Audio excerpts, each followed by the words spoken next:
In every football team, there's always that one player, the superstar, the headline act, the man plastered on every billboard, selling shirts, dominating conversations. He's the one fans argue about in pubs, the one kids imitate on playgrounds, the one journalists call the face of a generation. Then right behind him, there are usually a couple of trusted lieutenants, sidekicks who occasionally get their moment in the sun. They're not forgotten, but they're not immortalized either. Their names get mentioned, but never celebrated the same way. These are the players history forgets, the players who never trended, who never got the glory, who never had the world chanting their name. Yet without them, football's biggest moments would have been impossible. And today, we're putting that right. Today, I'm shining a light on the forgotten heroes of football. Today, I'm revealing the 10 most underrated players in football history. Ángel Di María. When you think of Argentina's golden moments, one name dominates the narrative: Lionel Messi. For over a decade, Messi has been painted as the savior, the eternal hope, the one carrying a nation's dreams on his shoulders. But behind him, quietly and without complaint, stood a man who turned finals into his personal stage: Ángel Di María. Everywhere he went, he was overshadowed. At Real Madrid, Cristiano Ronaldo devoured the headlines. At PSG, Neymar and Mbappé claimed the spotlight. At Manchester United, he barely lasted a year before being dismissed as a flop. But the truth? When the lights shined brightest, Di María delivered. Copa America 2021? Winner. A brilliant lob over Ederson to hand Argentina their first major trophy in decades. The Finalissima 2022? Another goal, another final defined by him. And then the World Cup final in 2022. Not only did Di María win a penalty, but he scored Argentina's second goal, tearing France apart with a performance of pure courage. And yet after the match, it was all about Messi. Always about Messi. Just as it was all about Ronaldo when Di María carried Madrid to the 2014 Champions League final with a man-of-the-match performance. Even then, history remembers Sergio Ramos's header, not Di Maria's brilliance. This is the curse of Ángel Di María, the eternal shadow. A man who should be remembered as one of the greats of his generation, but who was treated as a supporting actor in someone else's story: Olivier Giroud. There are few players in football history as mocked, as underestimated, and as disrespected as Olivier Giroud. For years, fans laughed at him. They called him slow, useless, a striker who couldn't score. Rival fans mocked his record. Pundits dismissed his value. Even his own national team supporters questioned why he was there. And yet, Giroud is the all-time leading goal scorer for France. More than Henry, more than Platini, more than Mbappé. At Arsenal, he scored over 100 goals, including one of the most iconic of the Premier League era, the scorpion kick against Crystal Palace. But when Arsenal wanted something better, they replaced him with Lacazette and Aubameyang, as if Giroud's contributions weren't enough. At Chelsea, he was supposed to be finished. Instead, he won the Europa League. He won the Champions League. He played decisive roles in both campaigns. And then came the World Cup, 2018, a tournament where Giroud didn't score a single goal and yet was essential to France's success. His link-up play created the space for Mbappé to shine. His movement unlocked defenses. His pressing wore opponents down. Without Giroud, there is no World Cup for France. Still, the jokes continued. Still, the disrespect lingered. But Giroud didn't care. He just kept winning. He just kept scoring.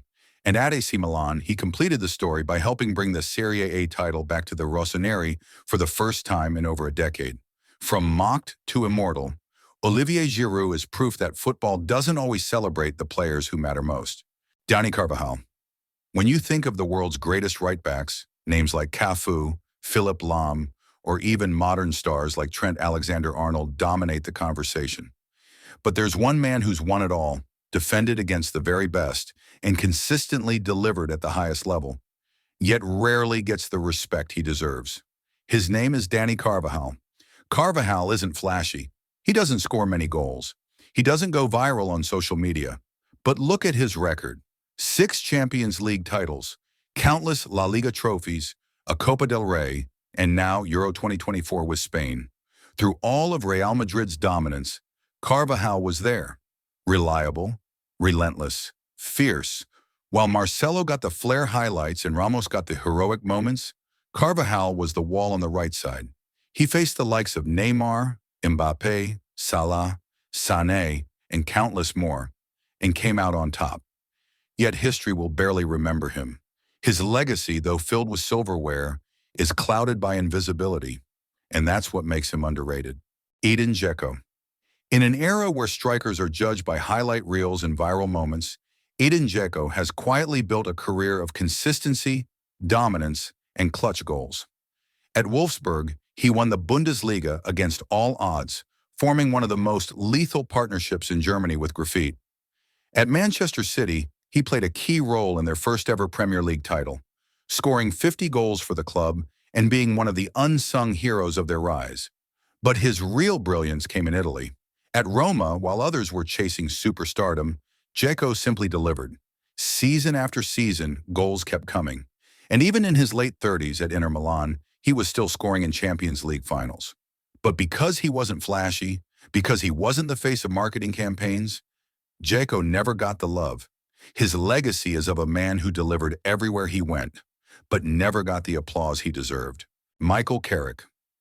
Every team needs a brain, a silent conductor, someone who makes everyone around them better without demanding the spotlight.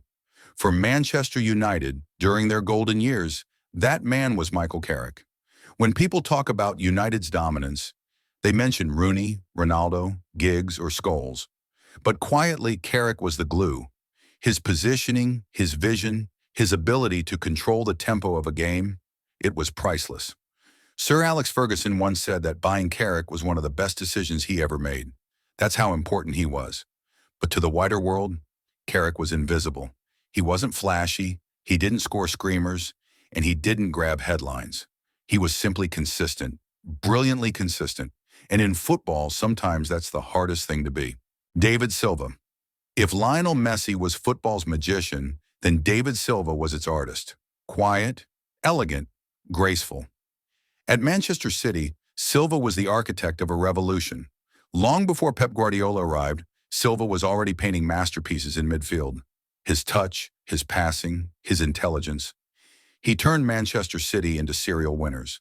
But because he wasn't loud, because he wasn't controversial, because he wasn't obsessed with the spotlight, Silva's genius was often overlooked. De Bruyne became the poster boy. Aguero became the icon. But Silva, he was the foundation. And to this day, he remains one of the most criminally underrated playmakers of all time. Ronald Koeman. People remember Ronald Koeman as a manager. They remember his struggles at Barcelona. They forget that as a player, Koeman was one of the most influential defenders the game has ever seen. At Barcelona, he scored the winning goal in the 1992 European Cup final, delivering the club's first-ever continental crown. For the Netherlands, he was the cornerstone of their Euro 1988 victory, and across his career, he scored over 250 goals as a defender. Yes, you heard that right. A defender. And yet, when lists are made about the greatest defenders, his name is rarely there. Overshadowed by more glamorous names, Koeman's legacy has been unfairly hidden. Miroslav Klose. The World Cup is the grandest stage in football, and nobody has scored more goals there than Miroslav Klose. He wasn't the fastest, he wasn't the strongest, he wasn't the flashiest, but he was inevitable. In 2002, 2006, 2010, and 2014, Klose delivered. Header after header, goal after goal. And when Germany finally lifted the World Cup in Brazil, Klose had written himself into immortality. Yet outside of World Cup summers, people barely talked about him. He didn't dominate club football the same way. He didn't have the marketing machine of a Ronaldo or a Messi. But when it came to the biggest stage, Klose was there. Always there. And still, history underrates him. Sergio Busquets. Every great empire has an unsung architect. For Barcelona's golden era, for Spain's golden era, that man was Sergio Busquets. He wasn't fast. He wasn't strong. He wasn't